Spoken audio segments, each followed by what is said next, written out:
Today, mankind stands at a crossroads, and the path that humanity chooses may have a greater impact on our freedom and prosperity than any event in history. In 2008, a new technology was introduced that is so important that its destiny and the destiny of mankind are inextricably interlinked. It is so powerful that if captured and controlled, it could enslave all of humanity. But if allowed to remain free and flourish, it could foster unimaginable levels of peace and prosperity. It has the power to replace all financial systems globally, to supplant 90% of Wall Street, and to provide some functions of government.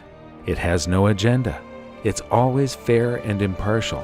It cannot be manipulated, subverted, corrupted, or cheated. And it inverts the power structure and places control of one's destiny in the hands of the individual.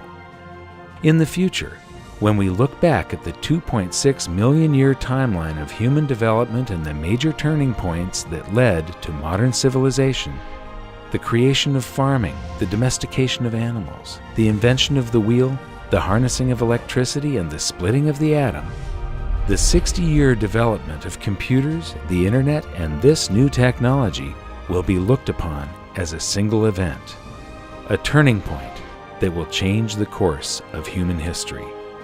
It's called Full Consensus Distributed Ledger Technology, and so far, its major use has been for cryptocurrencies such as Bitcoin, but its potential goes far, far beyond that.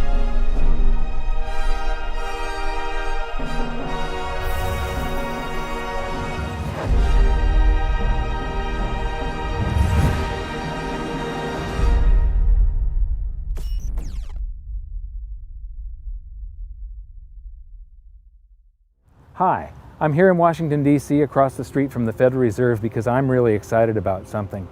We could be on the verge of a paradigm shift in currency and trade that could put places like this, the Federal Reserve and other central banks, out of business.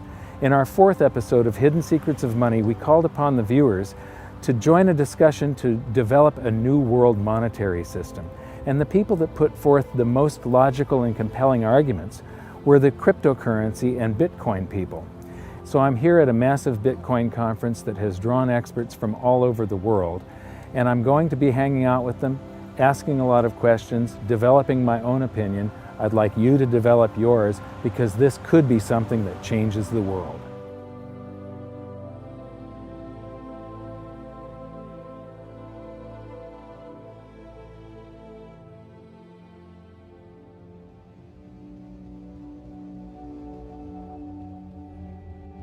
The most common question I get lately is, when are you going to make an episode of Hidden Secrets of Money about cryptocurrencies? The reason this has taken so long is that I wasn't happy releasing this video until I was comfortable explaining how it works, and now I finally can. As I said in the intro, we're going to start this journey at my first ever Bitcoin conference. This was the first time I'd done a deep dive into researching Bitcoin, and after it finished, I kept on learning and learning some more. And it actually became difficult to finish this episode because of the speed at which this space is evolving. But just a few weeks ago, I learned about something new that could change everything, and I knew we had to get this video out quickly. This really is big. We'll learn more about this latest breakthrough later in the video because in order to explain it, we need to go right back to the beginning and learn how Bitcoin works. Like most people, at first I found the whole thing to be very abstract and complicated, but now I've found a way of breaking it down so that you don't have to be a rocket scientist to get it. I'm going to explain it by using an ancient problem that Bitcoin claims to have solved. It's called the Byzantine General's Problem, and until now, it's been unsolvable. The problem goes like this. How do you make absolutely sure that multiple entities which are separated by distance are in absolute full agreement before an action is taken? In other words, how can individual parties find a way to guarantee full consensus? Here's the example. Imagine that you are a general in the Byzantine army and you're planning to attack an enemy city. You have the city surrounded by several battalions, each of them camped several miles from the other, and each of them led by another general. A coordinated attack on the city from all sides at the same time will be successful, but an uncoordinated attack will likely end in defeat. You have decided to attack at dawn, but you have no walkie-talkies or cell phones, and signals from flags, torches, or smoke could be seen by the enemy. How do you make sure with absolute certainty that all of the other generals reach consensus and all attack together at dawn? You could send messengers on horseback, but what if one of them is captured or killed before delivering the message? You would need to have a reply from each of your generals confirming that they have received your message, which means that they would have to send messengers to you on horseback, but what if they are captured or killed? What if a messenger is captured by the enemy and an imposter messenger with a fake reply is sent back to you? And how do the other generals know that the messages that they received from you are genuine and haven't been intercepted and altered by the enemy? Worse yet, what if some of the other generals are traitors and they send messages back to you confirming that they will attack at dawn when their true intention is to retreat? How can you ever be absolutely certain that all of your battalions will reach consensus and attack simultaneously? Like I said, this problem has remained unsolved for thousands of years, and at its core, it's all about individual parties being able to trust each other directly, no strings attached. Bitcoin claims to have conquered this problem. Now imagine that the battalions are actually computers on a network, and that the generals are copies of a computer program running a ledger. A ledger that, via some very complex math, records transactions and events in the exact order that they happened. The key here is that all of these ledgers are exactly the same for everyone. As soon as a change is made on one copy of a ledger, if it is proven to be true by the math, all other copies of the ledger are updated to match. What we have here is a distributed ledger that is also always in consensus. This is one of the first things to understand about Bitcoin. It is the first full consensus distributed ledger mankind has ever seen. This network can be expanded across the entire planet. It means that individual parties on opposite sides of the world can come to consensus on an event without requiring any third party as an intermediary for trust. Whether it's an order from a general to his troops or an order from you for a pizza, a distributed ledger confirms via math whether an event is true and records it permanently. Bitcoin, the first full consensus distributed ledger, is a trust machine. But is it 100% reliable? That's a question for later in the episode. But for now, where did Bitcoin come from and who invented it? Well, Bitcoin was originally developed by a pseudonymous developer, Satoshi Nakamoto. There's a lot of speculation about who he is, and frankly, I work directly with him, but I have no idea. But that never really worried me because Bitcoin itself is open source.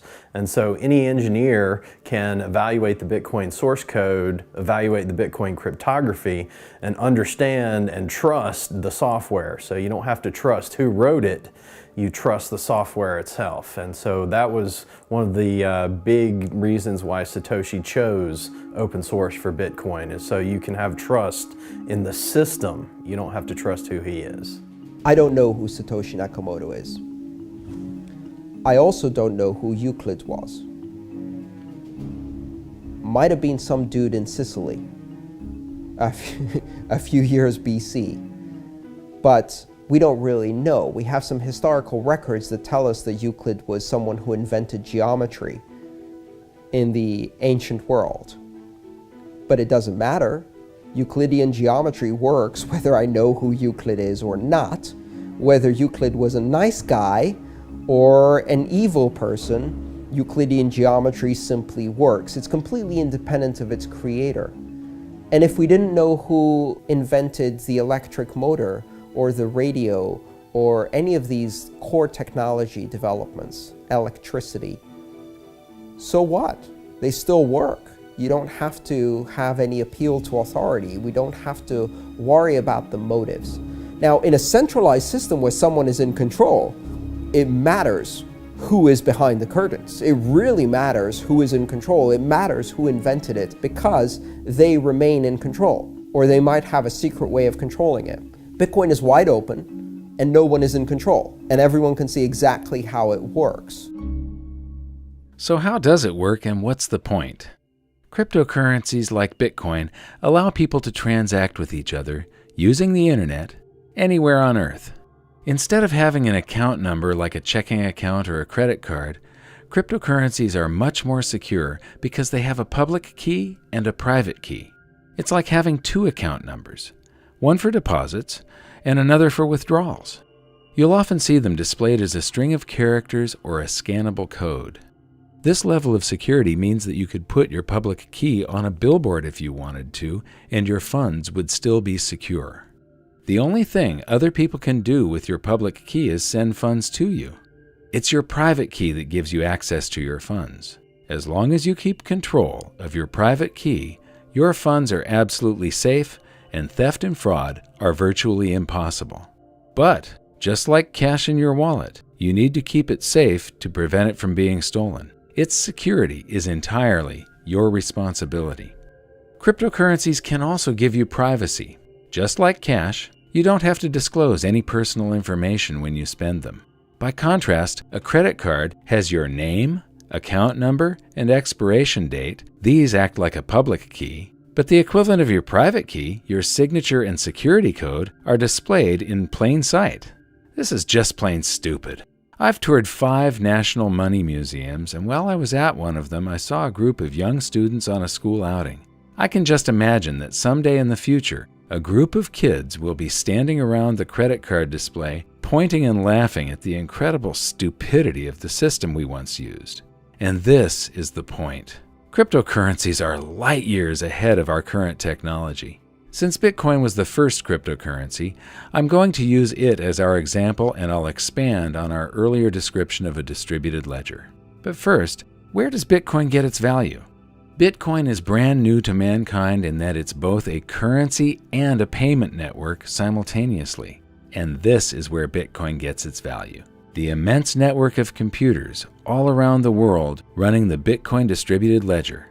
Every second of every day, these computers are keeping the ledger updated and in full consensus via a system that incentivizes them to process and confirm transactions. The system that Bitcoin runs on is called blockchain.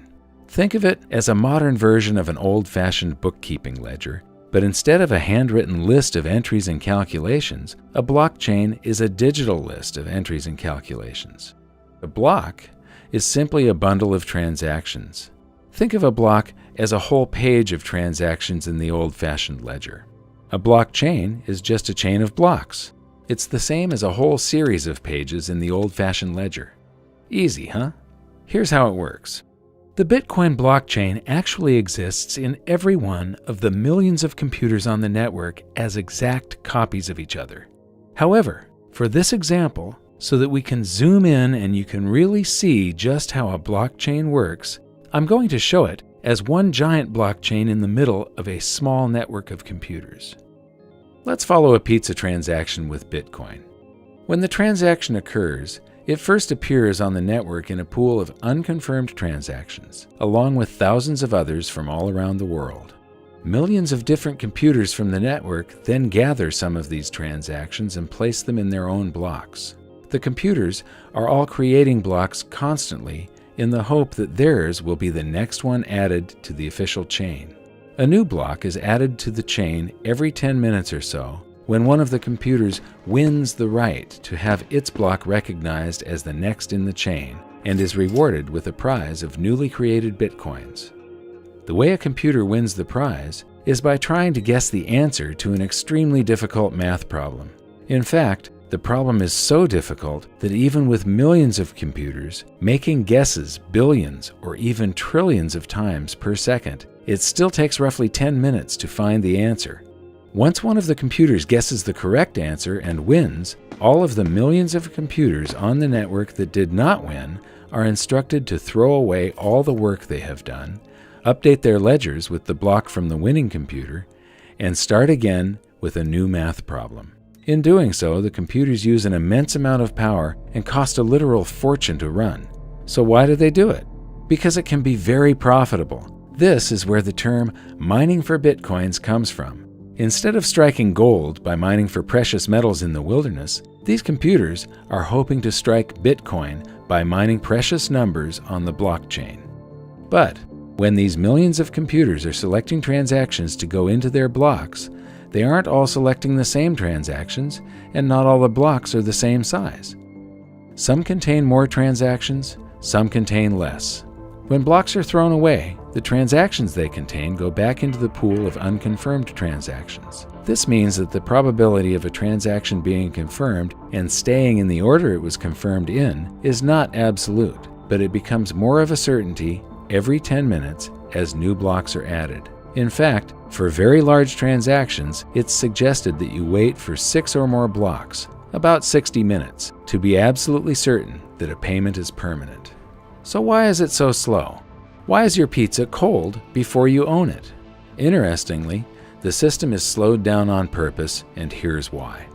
With the insane difficulty of guessing the answer to the math problem, you would think that the odds of 2 or more computers winning at the same time are extremely improbable, but it actually happens quite often. This is called a soft fork, and when it occurs, all the computers in the network receive both of the winning blocks and are instructed to create a new block that will chain to the block they received first. But because of varying internet connection speeds, different computers receive different winning blocks at different times. The tie is broken roughly 10 minutes later when one of the computers solves the new math problem and its block is added to the ledger, and the longest chain wins. But what happens to all of the blocks on the other side of the fork? They're discarded, along with all the transactions they contained, which go back into the pool of unconfirmed transactions. This soft forking is the main reason the system must be slowed down on purpose via the math problem. If the system was instant, it would be forking everywhere, all the time, and there would be no consensus. No one would have any idea of which ledger was the correct one, and every computer would be busy building a different block to create yet another fork. The slowness and immense amount of computing power is required to keep the Bitcoin ledger in full consensus. Therefore, as more and more computing power is added to the network, the system automatically adjusts to increase the difficulty of solving the math problem, which then requires even more power. If Bitcoin is ever going to be widely used, it will be using a massive amount of the world's energy. There are other systems for reaching consensus, but we'll look at those later in the episode. For now, Bitcoin is working as intended and allows people to transact with each other using the internet anywhere on Earth. Bitcoin, it's the first full consensus distributed ledger that mankind has ever seen, but it's not the last.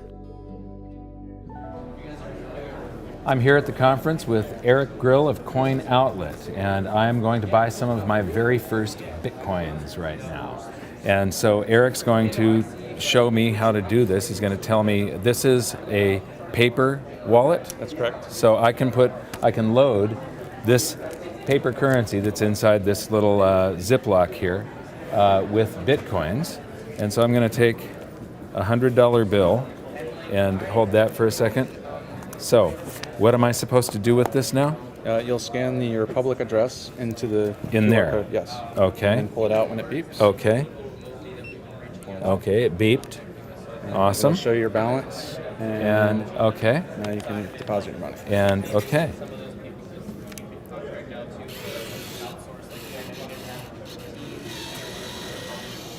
And aha. So I've got 0.1607324 Bitcoins. and I just finished this session. And now it's sent it and It's done. And so basically, in the blockchain, the $100 that I just put in gave me that 0.16 something Bitcoins in the blockchain. It's been assigned to my account code. And behind here, I can peel this open, and there's a code that is my private key. That purchasing power is now protected in the blockchain that is mirrored around the world millions of times. So thank you very much, Eric. Great. It was Thank you great very much. meeting you. Yep. Wonderful machine and a great advancement forward for when it comes to convenience Yes, for people. looking forward to it. They'll start understanding cryptocurrencies more when they get an exposure that's very similar to an ATM. That's what we're mirroring. We're Yes. trying to- yes. Okay, thanks. Thank you.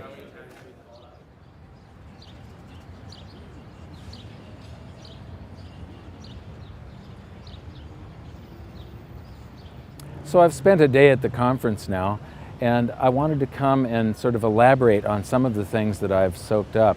And I came here to Washington Circle in Washington, D.C. Behind me is a statue of George Washington. A lot of people don't know this, but you know, the Revolutionary War was a war fought to free themselves from regulation, from government intrusion on their lives, from too much taxation. And the founding fathers were fighting for liberty and freedom.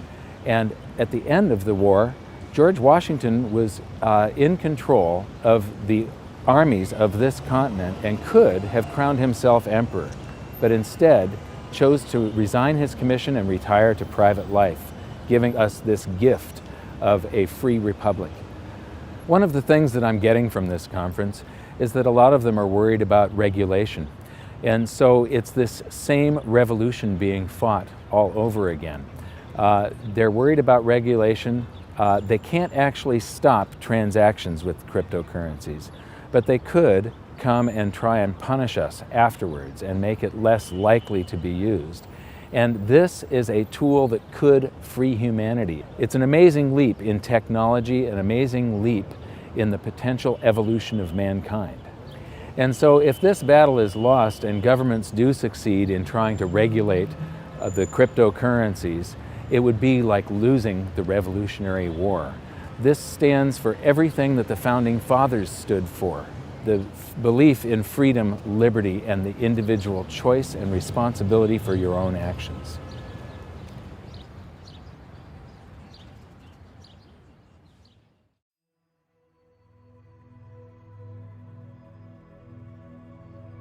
On day 2, I listened to more of the experts, and the more I learned, the more I realized just how much I needed to know.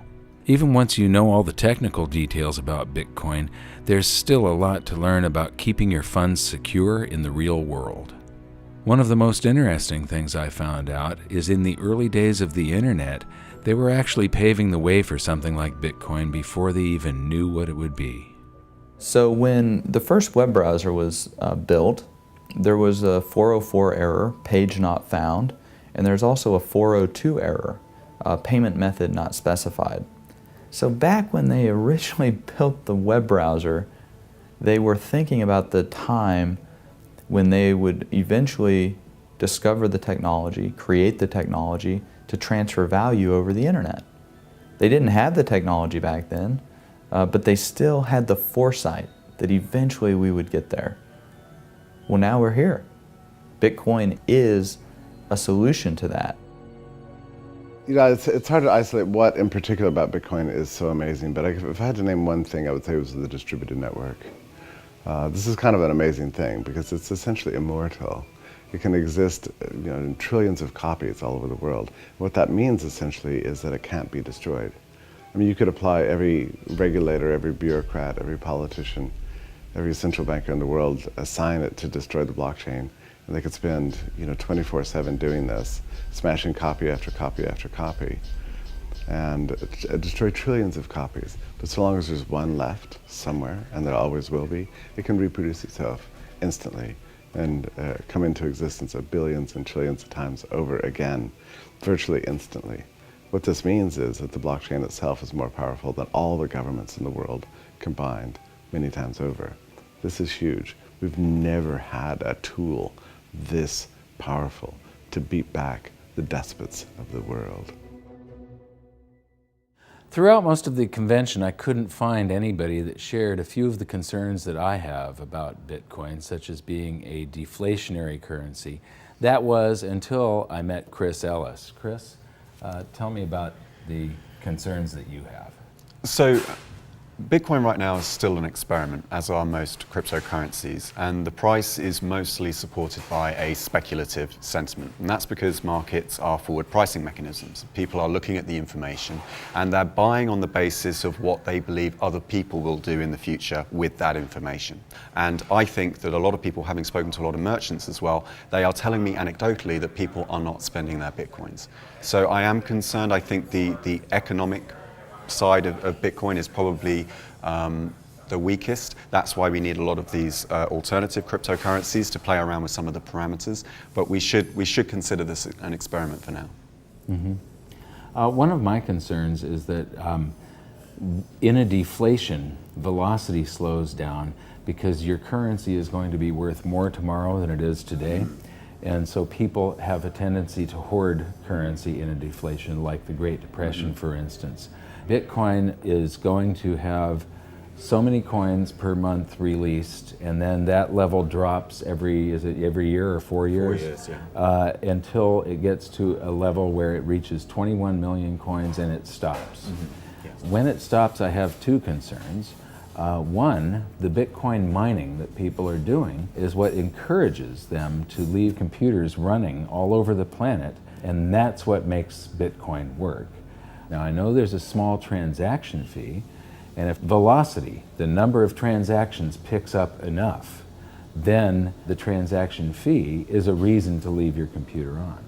But you have a deflationary currency that encourages hoarding and not spending it on transactions. And so when it reaches the 21 million, what is the reward for leaving the computers running if velocity slows and people tend to hoard it and there's no new coins to be mined anymore? So, and plus, the cost of power is probably going to go up in the future. Yeah. Have you got any other concerns? Yeah, one of my concerns in this space is that most people here are communications and marketing. They're in the business of persuading people. And I think we need more developers. We need to inspire younger people. There are probably fewer than 1,000 people on the planet that actually know how to code a cryptocurrency. And that is a huge form of centralization. They become like Congress. And then we have to kind of go to them as lay people who don't know how to code and ask for changes, or otherwise we end up having to fork the code and produce our own one. So I still think there's a lot to do in terms of outreach, getting existing programmers into the Bitcoin space, onto the GitHub repository, so they can start making their own changes and start experimenting and learning as well.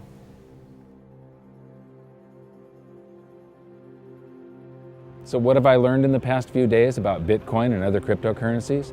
I've learned that they're a simple mathematical formula that is fair, honest, and impartial. I've learned that this is more than just a digital currency. I thought that this was just for sending value from one person to another. This is a revolution that will change the world. It will tear down borders. It will connect the globe. It is as important as the internet was. But because it connects people, because it frees people, there will come a day where there is a call to regulate it, to stop it, to shut it down possibly. The people that are calling for those things, their motives need to be questioned, because what they are trying to prevent is freedom. It's that simple. One of the things that cryptocurrency does is it provides freedom, and the people that will be calling for its regulation or its abandonment will be the financial sector, central banks, governments, because it provides for a lot of the things that government does very poorly, it will do very well. That the financial system currently does very poorly, it will do well. It's fair, honest, impartial, instant, and cannot be subverted.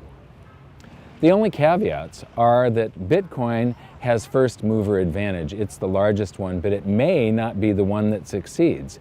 It's an experiment at this point.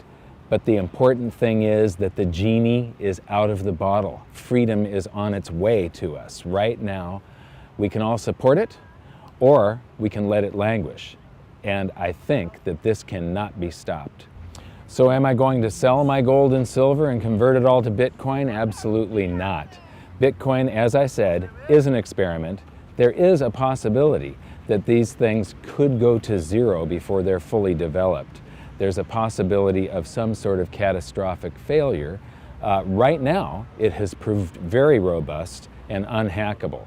You don't know what is going to happen in the future. So one thing to keep in mind, the Germans came up with the Enigma machine in World War II, and it was supposedly uncrackable, and then we broke the code. And then they added another dial to it to increase the complexity manyfold, and it was supposed to be uncrackable, and we cracked the code. So, Bitcoin has not been completely proven. It's got 5 years of existence now and robustness. This may be the answer to all of mankind's problems when it comes to a simple medium of exchange, but it's more than that. You can make these smart contracts that settle with a set of rules, so somebody doesn't get paid until all of the rules that you have established are fulfilled. You can create escrow with yourself, where there's a third party that has to sign off that a transaction has been completed before the payment goes through.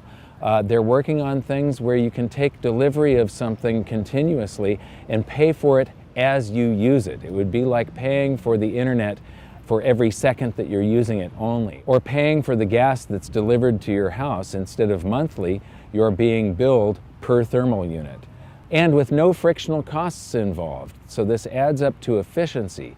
Therefore, mankind is left over with more prosperity. If there's no third party in between bleeding off economic energy, you end up with more prosperity. This is a very good thing for all of us.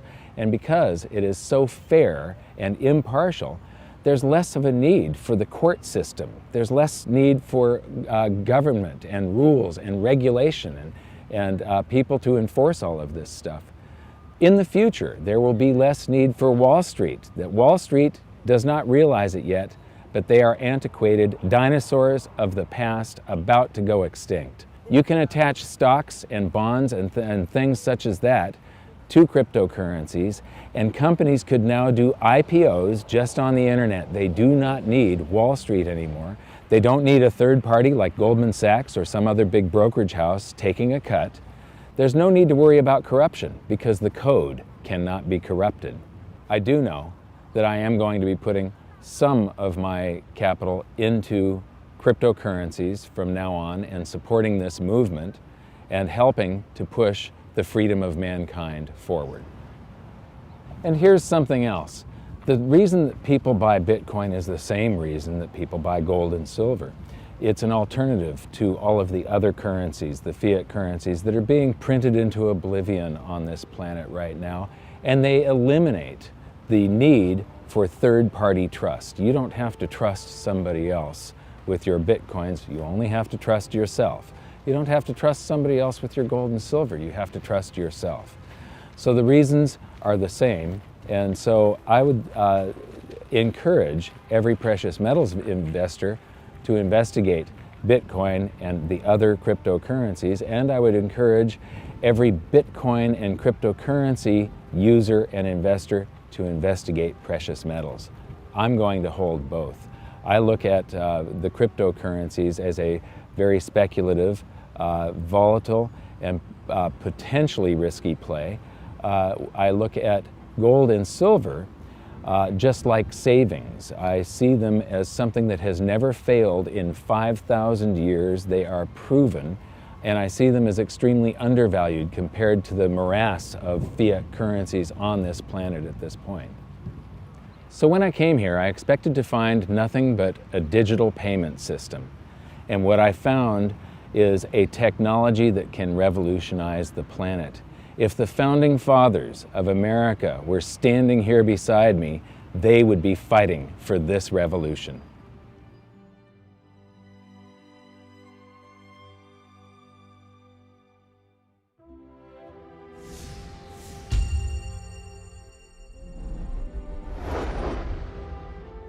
Hi, this is an action alert for July 11th, 2014. I promised all of the insiders that I'd keep them updated on what I'm doing financially. And recently I've done something quite unusual. Up until now, my portfolio is entirely precious metals, gold and silver, physical. But I've been investigating Bitcoin quite a bit. I was in Washington, D.C. recently at a Bitcoin conference, and I learned a lot about it. I became convinced that this has a tremendous upside potential. The downside potential, it would be short-term, and there is a downside risk that it could entirely fail. So I'm not going to put a lot of my portfolio into it, but someday I will probably be up to around 10% of my portfolio going into Bitcoin, believe it or not. The other thing that I'm doing is I'm buying a bunch of Pegasus 1-ounce rounds because they're a bargain, and I recently cut a video about how silver is a game of ounces.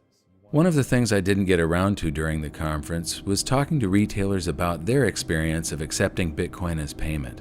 I'd become interested in accepting Bitcoin at my own business, but I still had some questions, so I made a trip to Salt Lake City to see Patrick Byrne.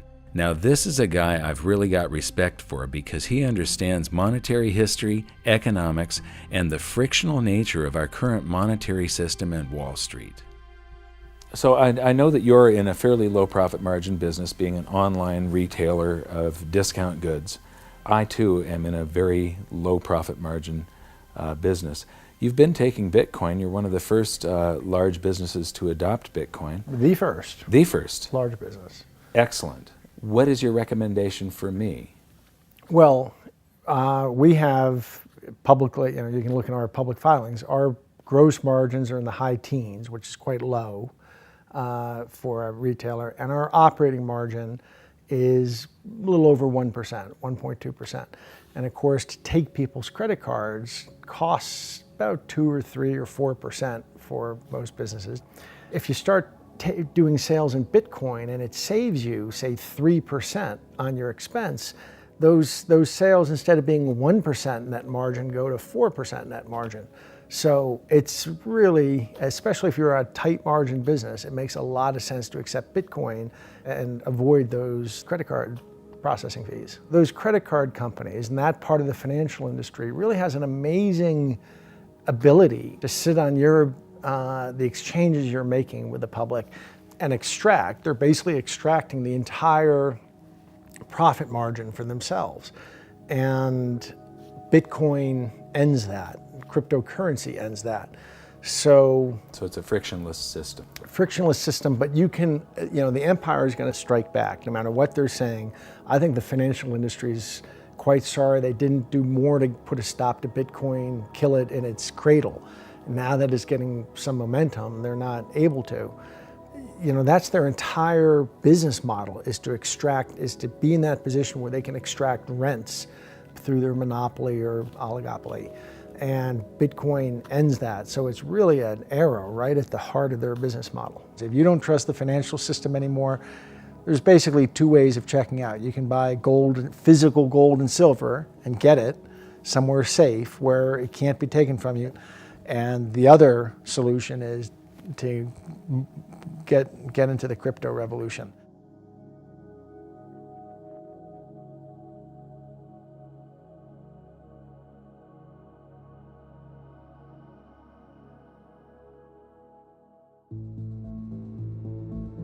Since starting this episode, we've seen a blockchain boom. The IPOs I mentioned are happening now, but they're actually called ICOs, initial coin offerings. And the early nonchalance of the financial industry has been replaced by a race to develop their own blockchain payment systems. Because of its rate of growth, Bitcoin has been stressed to the limits. Where it was once fast and cheap, it is now slow and expensive. In fact, the issues Bitcoin has suffered from have led to political infighting, Bitcoin forking into multiple versions, and alternative cryptocurrencies gaining market share every day. Distributed ledger technology has caught fire, and there's a speculative mania occurring. While the speculation can't go on forever, one thing is for sure: blockchain is here to stay. Or is it? Last week I was in New York City for a meeting that we had scheduled that I thought was going to take a couple of days, and it ended up only taking a couple of hours. So with all the leftover time, I decided to go visit an old friend, Dimitri Kofinas. He used to have one of the best financial shows on television called Capital Account. You might remember him from episode 2 of Hidden Secrets of Money, where he talked about Greece and the hubris of leaders and empires and how history repeats. Anyway, he has a new podcast called Hidden Forces. And when we visited him, he was all fired up about this new technology. And this podcast, when I listened to it, I got all fired up. And he invited us to attend an event. So we went home to Los Angeles. We were there for 2 days and right back to New York again. And to the event that he hosted about Hashgraph technology, created by Lyman Baird, that is probably going to end up replacing blockchain technology. I mean, this is big. We went to the event, we listened to some of the people that are involved with this, and we were just absolutely blown away. So I'm going back to visit with Dimitri now and get his take on how the event went last night and where the future of this thing is going. Since the advent of Bitcoin, there have been many thousands of blockchain-based cryptocurrencies created, and now there are more of them being created every single day. So what's different about Hashgraph? Well, it isn't blockchain. It's totally different. In fact, the way it works is a real mind-bender and not very easy for me to explain, but I'm going to give it a try. Instead of a block in a blockchain, Hashgraph calls their packages of information events. Your computer takes a transaction like a payment, or anything else for that matter, such as an action in a video game, an offer to sell merchandise or even sell stocks or bonds, a bid on that item, a contract, or even a law. Pretty much any information or transaction you want to record, and it puts it in the event. For transmitting information quickly, Hashgraph uses a technology that has been the gold standard in computer science for decades. It's super fast, and it's called Gossip Protocol. Your computer randomly tells another computer in the network about the event you've created, and that computer responds by telling your computer about any events it heard about. Then that computer tells another computer about your event and the other events it heard about, and the computer it's talking to responds by telling all the events it knows about. It's absolutely the best, most efficient way to spread information, and it's exponentially fast. But here's the twist. Each time a computer tells another computer about an event, it also includes the information of the time it heard it and who it heard it from, and the time they heard it and who they heard it from, and so on and so on. It's called Gossip About Gossip, and it lets everyone know what everyone else knows and exactly when they knew it in just fractions of a second. The other major component is an even older technology, and it's the most robust, secure, and certain way of coming to absolute consensus. It's called voting protocol. But until now, it was so slow that nobody ever used it. And the twist that Hashgraph has given it is that there's no voting. Instead, because everyone already knows what everyone else knows, you can mathematically calculate with 100% certainty how they would vote. It's virtual voting, and it allows Hashgraph to come to consensus almost instantly. So instead of recording things on a block and then adding it to the blockchain once every 10 minutes, Hashgraph events are added to the system instantly the moment they're created, so they don't have 10 minutes worth of information in them. This means that they're small and they contain far less data, so they use very little bandwidth and are much easier to transmit. And because it's not trying to guess the answer to an incredibly complex math problem trillions of times per second, Hashgraph uses just a minuscule amount of power. From what I've seen so far, compared to blockchain, Hashgraph is lightning fast, more secure, and provably fair. All events are time-stamped the moment they're woven into the system, so the record of whose event came first and whose came second is instant, and there's no such thing as soft forking or unconfirmed events. It can also replace huge portions of the internet that are currently run by centralized servers, by replacing them with the shared computing power of all of our own computers, iPads, and cell phones. It looks like Hashgraph might just have the potential of fulfilling all the original hopes and dreams I had for blockchain technology. The power to decentralize and remove the middlemen from commerce, banking, stock markets, and much of the legal system and government.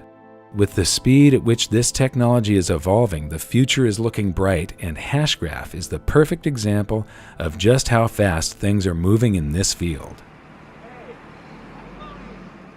Well, I think the really amazing innovation that Leman has made is in the way in which he has made adjustments to the gossip protocol and to the voting system in order to make them compatible at scale, right? Because a voting algorithm can work and you can reach consensus in the exact same way, but in order to deploy that in the real world, the bandwidth constraints on it would be such that you'd never actually be able to practically use it. But by incorporating the gossip protocol and creating the hash graph, and then being able to use that in conjunction with the local data that you have in memory, and running a voting algorithm locally on the computer without having to cast any votes or send any votes over the internet, you're actually able to get all those strong guarantees that you get with a voting algorithm, but you're able to do it at scale. And that's what's so remarkable. And to be quite honest, it's hard to imagine how no one thought of it. It's one of those brilliant ideas that you could have only looked in retrospect and said, how did no one think of this? But at the time, no one did. So one of the challenges I think with any new technology like this is how do you really explain to people, how do you make a compelling case for what makes a technology so compelling, right? And one of the things that's so compelling about this technology is the throughput, it's the speed. And it's you know, you can tell people that they've tested over 300,000 minimum tested transactions per second versus Bitcoin's 3 to 7 max. But like, how do you kind of get that in your head? And I sort of did a back of the envelope calculation, and that's roughly twice the speed of sound relative to a snail's pace, Bitcoin being a snail's pace, and this network literally being like a supersonic jet traveling at twice the speed of sound. Which is, I mean, just wrap your head around that for a second. It's remarkable. It's not even like within, so you can see the difference. It's tremendous. And understanding, of course, that the speed of the network, the reason why Bitcoin is so slow is because they have to make it slow. Because if it's not slow, it would fall apart. It would branch off everywhere. You would never have consensus. Now remember the explanation of the Byzantine general's problem from earlier and how blockchain was built to solve it? Here's something not many people know. Blockchain systems aren't technically Byzantine fault tolerant. They came close, but no cigar. So I, like many people, assumed that blockchain was Byzantine fault tolerant. And in fact, I didn't fully appreciate what that even meant. I sort of just assumed it because I saw it as a sort of part of the larger picture of blockchain being very secure and not having been hacked. But in fact, it isn't Byzantine fault tolerant. And the reason why it's not Byzantine is because in order to be Byzantine, there has to come a point in time when you've reached consensus, you know you've reached consensus, and you know you'll never be wrong. And you're never going to change your mind. And that doesn't happen with blockchain because of the nature of the network. The geometrical qualities of the blockchain network require you to always sort of recognize that you're never entirely sure. You're probabilistically more confident that you're arriving at consensus, but that's also why on the blockchain network you need to keep an entire history of the ledger, because you sort of have to have the capacity to do a forensic analysis in the event that you are mistaken, in the event that the network has forked and you don't know it. And so that's something that you don't have to do with Hashgraph, because with Hashgraph, you're coming to consensus every few seconds, and you can dump the entire history of the network's data and just keep rolling forward because you're absolutely sure that you reached consensus. And that's the difference. I think the major problem, the sort of the big deal in the blockchain community for years, ever since the community figured out that they could take this protocol that Bitcoin was built on and sort of extrapolate it and use it to build these distributed systems, this distributed architecture around storage and computation, etc., and building applications on top of it, is that there was a recognition that it had limitations. It had limitations at scale. And the community has been trying to figure out how to address that while at the same time building apps on top of it. And something that Leman said, which really has stuck with me, is that while everyone was really busy building apps, they forgot about what the core of distributed technology is all about, which is reaching consensus. And what Hashgraph has done is it has revolutionized that process. We can agree about the things that we're communicating about at scale, and that's a revolution. It's the biggest revolution since the web. Right, and you were just following your heart to do it. That's the thing, it wasn't. Right.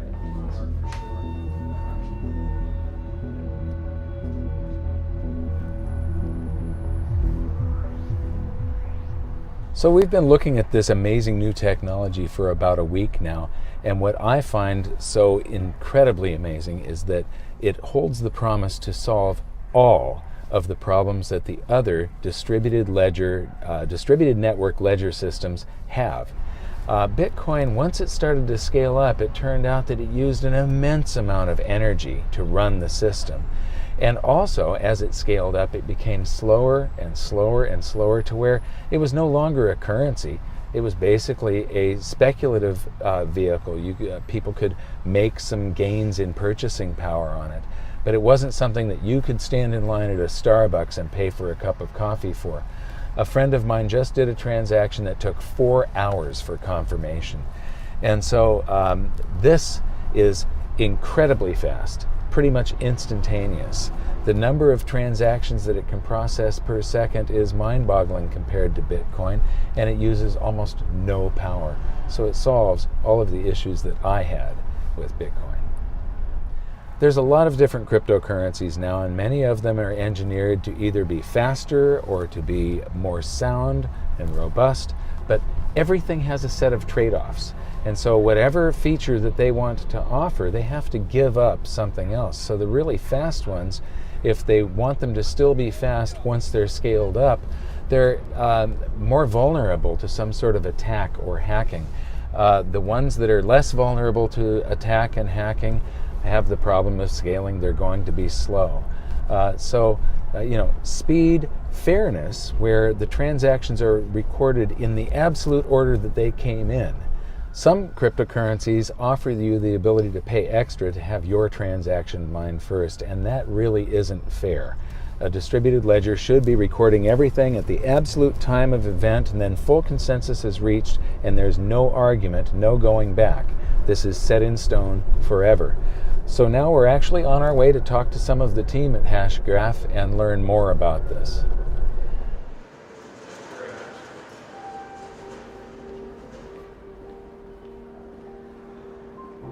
Have you ever seen New Jersey look so beautiful? No. When I first arrived, I was chatting with some of the Hashgraph team about how much energy the Bitcoin system uses these days. It has literally gone through the roof. If Bitcoin were to replace the entire world monetary system and financial markets, it would use more power than the entire world produces. It's completely unsustainable. This is one of the reasons I'm interested in Hashgraph, its amazing efficiency. The other reason, these guys already have commercial customers using their technology at an industrial scale. How it's being used today is in private enterprises. It's been deployed by the Credit Union Association, where CU Ledger is a group of 6,000 credit unions and a consortium that had to make a decision. What distributed ledger technology were they going to use? And we beat IBM Hyperledger, and we're super proud of that. We're a small company, no more than 6 people today. And the fact that we could go up against IBM, it's a true David and Goliath story, and we're really proud of that. It's also being used in Ethereum-based projects where a lot of these ICOs, coin offerings, are starting to realize the limitations of the Ethereum protocol, and that today it's 5 to 7 transactions per second. Hashgraph is, again, that hundreds of thousands of transactions per second, which opens up a whole new genre of applications that could never run on Ethereum. Our technology speaks for itself. It's night and day in true comparison to everything else in the market, and everything falls short, especially when it comes to security. We're asynchronous Byzantine fault tolerant. We're the strongest form of security you can get in a distributed architecture. You don't have to take our word for that. There's 30 years of academic literature in the space of voting-based systems. Ours is a voting-based system without the voting. We do virtual voting, which sounds weird, but it works. It's peer-reviewed, mathematically proven. That's what got the credit unions. The fact that we have absolute certainty that when we achieve consensus, this is consensus. It's not blockchain in that with every additional confirmation we become a little more certain, but we're never truly certain. And that's the case, certainly, of blockchain. With Hashgraph, you never have that what if. You're 100% certain that this is the way things are. This isn't theoretical. We're not talking about a white paper or some voodoo idea that is not practical, because the fact of the matter is this is a tech stack that you can go download today. It's been out for a while now. We took it to TechCrunch Disrupt to have developers and a hackathon out there build on it. We gave a $5,000 prize to a team that built the Hashgraph fair auction ledger. And what that is a distributed auction for the first time ever in the history of mankind, where there is no centralized infrastructure, but distributed parties could submit a bid, and we can still decide who won that auction. Think Sotheby's or eBay, but without a leader, without any vulnerability, and with complete fairness. That's never existed before. Well, for me, the most exciting applications or potential applications for Hashgraph are in terms of Internet of Things, in terms of identity, and allowing us to be able to control our own identity instead of it being in the hands of corporations or other organizations. From a currency or economic standpoint, it opens up possibilities in developing countries. You know, there's so many possibilities that before Hashgraph got invented, you know, all these possibilities didn't exist, but now they do. It really does seem like Hashgraph has cracked the problem of consensus at scale. Once again, you can see the speed of evolution in this space right in front of your eyes, and like I said in Washington, D.C., it may not be Bitcoin that dominates this space, it may not be Ethereum, it may not be Hashgraph, but you need to understand how quickly this thing is moving. It's a very exciting time. The more I found out about this technology, the more I needed to know about it, so I headed straight to Texas to meet with Lehman Baird and Hashgraph's CEO, Mance Harmon. We both lived in the same town. It was actually a suburb of Austin, Texas, Cedar Park, Texas. And there is a Starbucks on the corner. We would meet there after kids have gone to bed and would sit at this Starbucks until they would close, and very often until late in the evening after they've closed. We would often watch the people at Starbucks bag up all the trash and throw it over into the dumpster, and Lehman and I would be sitting there talking about the latest thought and the latest evolution of the Hashgraph. You know, what's the latest rabbit hole that Lehman was going down in terms of exploration of how to solve this problem. And so there are a great many memories of this process in that particular location. It's clearly the case that we're wanting to change the face of the internet. We're wanting to make the internet what it should have been from the beginning, but nobody stopped to figure out what's the right way to do this. And the internet grew up in such a way that there are serious architectural flaws and security flaws, and there's a lack of trust in a very real sense. And we see the opportunity to fix that problem. There's a general understanding across the community that what we're doing today in the world of distributed consensus is sort of equivalent in many ways to what happened in the mid-90s with the introduction of the World Wide Web and how that changed society in fundamental ways. And so we're not alone in this. It's obvious to the community. We just happen to have the best technology in the market at the right moment in time. And so we've been given this privilege of being able to be on the leading edge and perhaps usher in this new trust layer on top of the existing internet. And there's a certain camaraderie that comes along with wanting to do something as bold as say we're going to change the internet. So it's funny, the ledger field is very broad and people come to it from different directions. Some people 30 years ago were coming to it from making computers not have faults. But they're also concerned about how to create cryptocurrencies, or how to create smart contracts, or how to create stored information, or how to do databases. The database world has been doing this for decades. My interest was slightly different. What I wanted to do was to enable collaboration. My goal is that we should have anyone on Earth at any moment can just wave their hand and carve out a chunk of cyberspace, carve out a world of their own without having to pay anything, for free, create a world of their own, and invite some friends. And now we have a shared world. Anybody should be able to create this shared world. And in this shared world, you and I should be able to create documents and create movies and create 3D objects, and we should be able to collaborate with each other and talk to each other. We should be able to interact in ways where I'm not the dictator of the whole world. I can't delete everything arbitrarily. We should have rules enforced. So maybe it's a fair world where I can't delete things you create. Or maybe it's a fair world where we vote on things. Or maybe it's a world in which we have a stock market and you can make sure that the first bid gets matched up with the first act, not the later ones. We want to have a world that you and I can trust, and that our friends that we have invited, and maybe the strangers we have invited, can trust is going to work the way we want.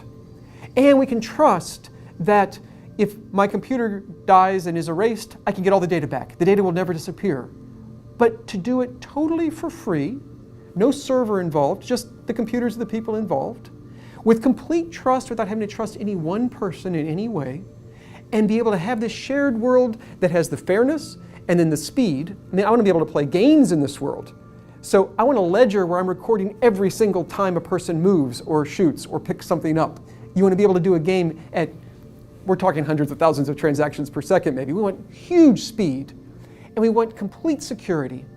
We want privacy. We want no one is spying on us. This isn't funded by advertisements. You want to spy on me so I have better advertisements. We want it just to be something that appears out of nothing, that's just living on our computers. And then, when we're able to have a shared world, we want to have multiple shared worlds that connect to each other. So maybe you and I and a few friends set up a little stock market just for ourselves to send things back and forth. The banks do this. They're called dark pools. It's like a little tiny stock market just for a few players that trust each other, sort of, but not entirely. I don't entirely trust you, and there have even been problems with dark pools where maybe banks are taking advantage of some of the information involved, and maybe one bank's hosting the server, but they can manipulate the timing a little bit, and we have to worry about this. I don't want that. I want a completely trustworthy stock market that maybe you and I and a few banks set up, but then I want to have a different stored world that maybe keeps track of a cryptocurrency, and I want them to be able to link so that that cryptocurrency is used to buy and sell our stocks. I want to be able to have a game world that links to a Wikipedia world, where it appears that pieces of Wikipedia are actually part of our world, and as they change in the Wikipedia world, they change in our world. You want to have shared worlds that are interlocking with each other, that allow shared trust even across these things. This is the vision for what we want the internet to be. It will change the way we even look at what cyberspace is, what the internet is, what are networks, even what are computers. This is what's going to happen. And 20 years from now, when the children who are born then are growing up, they're not even going to think about websites and emails as a separate thing, and internet and many of the hacking attacks that we have today. They're just going to take it as a matter of course. Anytime I want to, I can wave my hands. I get a shared world. It's free, it's easy, it's trustworthy and reliable. I can invite 2 friends or 1 million friends, and it all just works. And it will change the way we think of what the internet is. That is what I started being interested in building. And this is the direction that we're going. And this is what distributed ledgers do, is they will ultimately allow us to do that.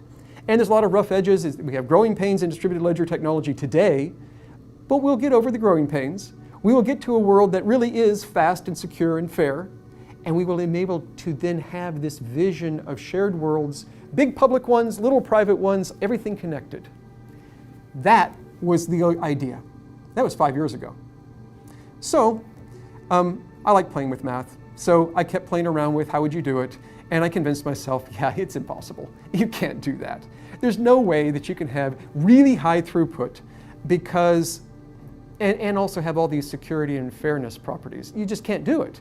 Because ultimately you end up having to tell everybody what you think and then tell people what other people thought, and then you can have millions or billions of extra votes and receipts on votes flowing around. It just doesn't work. So I was able to convince myself it's not possible. And I set it aside, and it would come back and haunt me, and it would keep nagging at me. And so I would pick it up again, and I would spend a couple of days going through it and going through the math and realizing, no, I was right. It really is impossible. You can't do that. And set it aside again. And this kept going for years. I have lots of math problems. Some I've been working on for decades. They just, for whatever reason, I don't know why, they just latch onto me, and I can't get away from them. And eventually, I said, wait a second. if we're all just talking to each other and you include a tiny bit of extra information, we could each end up with a complete history of exactly how we talked to each other in what order. But if I had that, I would know exactly how information flowed through our community.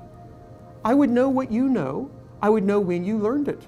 I would know what you know about what Alice knows, and what you know about what Alice knows about what Bob knows, and about when they learned it. I would know so much that I could take one of those huge, impractical, impossible, too slow voting algorithms and do it with no votes at all. I could just sit here and say, oh, I know how you would vote, so don't bother voting. Don't tell me your vote, I know it. I'll just pretend that you voted, and I'll just pretend, and I'll just get to the conclusion. And so all we do is we just talk the way we would talk anyway to send out our transactions. We had a tiny bit of information, and it gives us this entire history. The history is called a hash graph. You just get this entire hash graph that lets you see such incredible amounts of information about who knows what when, that then you get consensus for free. But that's where we're going, and we're at the very early stages. I mean, the planet is at the early stages of what ledgers can do. And I think whatever you think that ledgers might be able to do, they can do that, but they can also do more. And we are just as a species beginning to learn what the final limits are. And we're pushing as fast as we can along that path. And so this is the gateway to the next net. This is it. This is the next net. Technically, the geeks will always know, well, there's multiple layers and the internet's still down there at the bottom just like it always has been. But for the users, what they think of when they think in their mind of what the net is changing. And that's what's going to be different. At a low energy cost. Let's talk about energy costs. You can run this on your cell phone, am I correct? The Yes. processor in a cell phone is enough to actually run Absolutely. Hashgraph. Absolutely. So there are systems that would require you to buy a supercomputer. It's called a mining rig. It's a big box full of specially built chips that don't do anything useful for humanity. They just mine, which means they solve math problems that have no inherent use. The purpose of them is to slow down the network. This doesn't sound good, just on the face of it. I'm going to spend a lot of money on a supercomputer, and then I'm going to use a lot of electricity to run my supercomputer, and the whole point of the supercomputer is to slow down the network. But that's what it is. And so proof of work systems work that way. Proof of work is really exciting because it was the first to show us all the possibilities of ledgers. But it's the first generation. We clearly need to move beyond that, and we will, I think, over time. So with Hashgraph, yeah, you could run a full node on your cell phone. You've accomplished something, a tool that is extremely powerful. What are your hopes and dreams? My hope and dream is that this pushes us forward along this path to an internet of shared worlds like we've been talking about, where anybody can collaborate with anybody, and the data is stored. You don't have to pay for a server to hold it. It is secure, it is private, where you have the rules enforced. We could set up an organization and trust that elections aren't being rigged because the rules are enforced and you don't have to trust any one person. We could have money and trust that no one's going to inflate the money supply because the rules are enforced and it is guaranteed. We could store the deed to your house, and at any given moment I could know that we're all seeing the same answer as to who owns it, so that you can't sell it to one person and also sell it to someone else at the same time. You'll get caught because it's a publicly visible thing that everyone knows that everyone else is seeing the same thing. I envision a world where the whole internet works this way, where we all know that we can all see the same thing and that rules are enforced, that we have collaboration. And to do that, we need speed, we need security, we need fairness, and my goal is that what we're doing pushes us along that path, because that's the goal that we need to get to, where the nature of the internet itself is different, because it has a trust layer. So this has been my 3-year journey of discovery from Bitcoin to Hashgraph and all the promise that they contain. Now, when we make a documentary like this, you shoot hours and hours and hours of film, and you have to decide what to put in and what to leave out. Many of these guests we interviewed for somewhere between a half an hour to more than 2 hours. And they said amazing things and stuff that you really do want to learn. And so we're going to make all of this available as bonus footage on hiddensecretsofmoney.com. And so go there if you're interested in any of this, but especially Hashgraph. You know, we wanted to take you on this journey of discovery to show you these stepping stones along the way. And my hopes and dreams when I first started on this journey was that Bitcoin was going to be the technology that was going to help free the world to make a fairer, more prosperous, freer planet for all of us by helping to change the monetary system. And it has. Bitcoin is extremely important. It's like the very first automobile. It's like the discovery of electricity. It's like figuring out how to harness fire. It's a very, very important technology, but no man can design something that is supposed to be a free market interaction and predict all of the unintended consequences. And what Satoshi Nakamoto has done here is beautiful, except when he did it, figuring out how to incentivize people, he over-incentivized the mining area. And what has happened to Bitcoin is it has become this behemoth that is no longer the promise of a currency. It's not going to replace the world monetary system or the financial markets. Nobody is actually using it for transactions. They're using it as a speculation now.